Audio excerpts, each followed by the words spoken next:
नमस्कार दोस्तों, कुछ नाम जैसे अतीक अहमद, ब्रजभूषण सिंह, विकास दुबे, बाबा राम रहीम, अकबर, ये सभी नाम आपने काफ़ी सुने होंगे।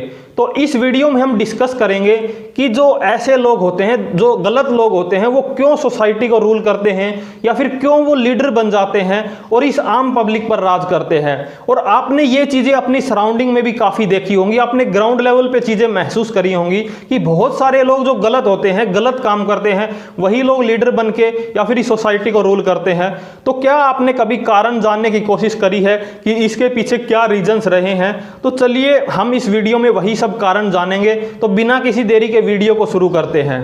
तो सबसे पहले तो एक नेचर का प्रिंसिपल है, एक प्रकृति का नियम है कि the person who has the power will rule the surrounding, यानी जिसके पास ताकत होती है वो राज करेगा। ये एक प्रकृति का नियम है। और वो पावर पैसे की हो सकती है, फिजिकल पावर हो सकती है, मेंटल पावर हो सकती है, एटीट्यूड की पावर हो सकती है, या फिर कोई और पावर हो सकती है। कोई भी पावर, जिसके पास पावर है वो राज करेगा। ये एक प्रकृति का नियम है।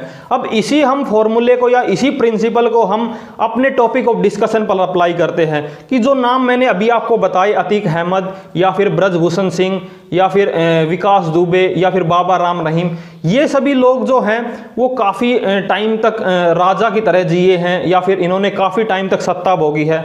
तो ये इलेक्शंस जीत के अगर आए हैं, बाबा राम रहीम को छोड़ दीजिए, उनका पॉलिटिकली वो वैसे एक्टिव थे इनडायरेक्टली, लेकिन डायरेक्टली तो उन्होंने कभी इलेक्शन नहीं लड़ा। लेकिन बाकी जो अभी मैंने नाम बताए वो पॉलिटिकली काफ़ी एक्टिव थे, काफ़ी लंबे टाइम तक सत्ता में रहे हैं। तो इन जो गलत लोग होते हैं, इनको पॉलिटिकल पार्टियां टिकट देती हैं, इसीलिए इलेक्शन लड़ते हैं और जीत भी जाते हैं। तो सबसे पहला तो पॉइंट यही आता है कि इनको टिकट क्यों दी जाती है।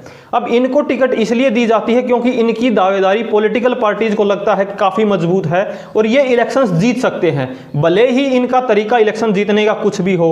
और इन गलत लोगों को वो पॉलिटिकल पार्टीज टिकट देती हैं जो दावा करती हैं, अच्छे अच्छे सपने दिखाती हैं कि हम विकास करेंगे, हम एक आम इंसान की लाइफ को अच्छा बनाएंगे, बेहतर बनाएंगे, समाज से जो बुराइयां हैं उनको मिटाएंगे। वही पार्टी इनको टिकट देती हैं।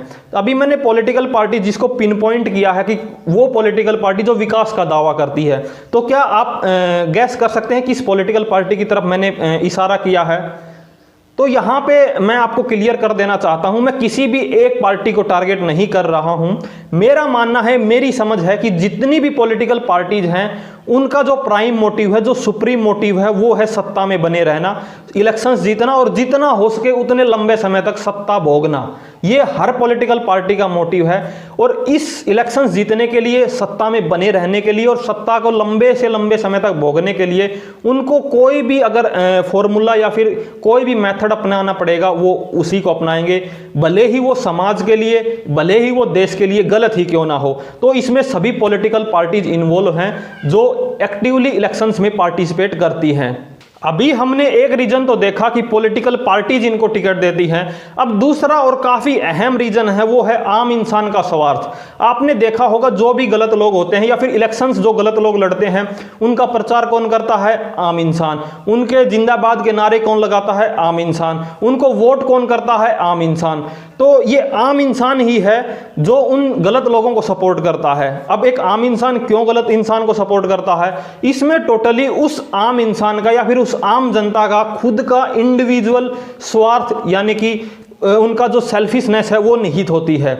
उस आम इंसान का स्वार्थ होता है कि वो, और उसमें स्वार्थ क्या इन्वॉल्व होता है कि कहीं उसको कोई जॉब मिल जाएगी, या फिर दूसरा अगर कहीं पे उसको प्रशासन की या फिर एडमिनिस्ट्रेशन की सपोर्ट की ज़रूरत पड़ी कभी आने वाले टाइम में, या किसी पिछले जो उसके खिलाफ अगर कोई क्रिमिनल केस वगैरह चल रहा है उसमें, तो वहाँ पे उसका बेनिफिट हो जाएगा। या तीसरा और जो सबसे अहम रीज़न है वो है कि एक आम इंसान इन लोगों के साथ, इनके जिंदाबाद के नारे लगा के, इनको सपोर्ट करके, इनके साथ फ़ोटो खिंचवा के वो अपनी खुद की जो सोशल इमेज होती है उसको काफ़ी मजबूत महसूस करता है और मजबूत इस समाज के सामने दिखाने की कोशिश करता है।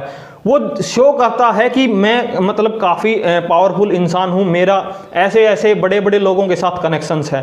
तो एक अपनी मजबूत सोशल इमेज इस समाज के सामने प्रस्तुत करने की कोशिश करता है। तो ये कुछ स्वार्थ रहते हैं उस आम इंसान के, जिसकी वजह से ये गलत लोग सत्ता में बने रहते हैं और उसको वोट करते हैं और उसको और ताकतवर बना देते हैं। और इसी आम इंसान के स्वार्थ से ऐसा होता है कि एक टाइम ऐसा होता है कि ये गलत लोग इतने पावरफुल हो जाते हैं कि इनके खिलाफ सबूत होने के बावजूद भी प्रशासन या एडमिनिस्ट्रेशन जो है कोई भी एक्शन इस गलत इंसान के खिलाफ लेने से डरता है। और ऐसा आपने हर किसी के केस में देखा होगा। आपने अतीक अहमद की सिक्योरिटी देखी होगी, आपने बाबा राम रहीम को जब अरेस्ट किया गया था उस समय पुलिस प्रशासन ने कितने बड़े लेवल पे इंतजाम किए थे वो सभी देखा होगा। तो ये गलत लोग और ताकतवर बन जाते हैं उस आम इंसान के खुद के स्वार्थ की वजह से। तो यही रीजंस हैं। अब हम इसके बात करेंगे सॉल्यूशंस की। तो सबसे पहले तो एक आम इंसान को अपना खुद का स्वार्थ छोड़ना पड़ेगा, उसको ओवरऑल दुनिया का या फिर अपने आसपास का सभी का बेनिफिट देखना पड़ेगा, उससे चीज़ें बदलेंगी। तीसरा है कि जो भी न्यूज़ या फिर आपने किसी के बारे में कोई भी बात सुनी है तो उसको जैसा सुना है वैसा ही सच नहीं मान लेना है। आपके पास अपनी खुद की एक बुद्धि है, उस बुद्धि का इस्तेमाल करना है। आपको एनालाइज करना है कि क्या ये न्यूज़ आई है वो सही है, क्या मैं इसको दूसरों तक शेयर कर रहा हूं, मेरे पास इसका ऑथेंटिक मतलब मेरे पास इसकी ऑथेंटिक इंफॉर्मेशन है, क्या मैं कोई गलत न्यूज़ तो शेयर नहीं कर रहा हूं। तो आपको ये सभी चीज़ों पर ध्यान देना पड़ेगा और ये काफ़ी टाइम टेकिंग प्रोसेस है। आपको अपने खुद के ऊपर काम करना पड़ेगा, आपको अपने आप को नॉलेजफुल बनाना पड़ेगा, अपने स्वार्थ को छोड़ना पड़ेगा, उसके बाद चीज़ें बदलने शुरू होंगी। और जब एक आम इंसान अपने स्वार्थ को छोड़ देगा और वो न्यूट्रल हो जाएगा, एक न्यूट्रल होना काफ़ी बड़ी बात है। अगर आज के टाइम में आप डिबेट्स देखते होंगे, अगर कोई इंसान बीजेपी फॉर एग्जांपल बीजेपी के साथ नहीं है तो ऑटोमेटिकली लोग मान लेते हैं कि ये कांग्रेस के साथ होगा, लेकिन ऐसा नहीं है। आपको न्यूट्रल बनना पड़ेगा, आपको जो सही है उसको सही कहना पड़ेगा, जो गलत है उसको गलत कहना पड़ेगा। आपको किसी भी चीज़ को अंधाधुंध सपोर्ट नहीं करना है, उसी के बाद चीज़ें बदलना शुरू होंगी। तो इस वीडियो में मैं यही मैसेज देना चाहता हूं कि आपको न्यूट्रल बनना है और न्यूट्रल बनने के लिए आपको नॉलेजफुल बनना पड़ेगा, आपको अपने आप पे काम करना पड़ेगा।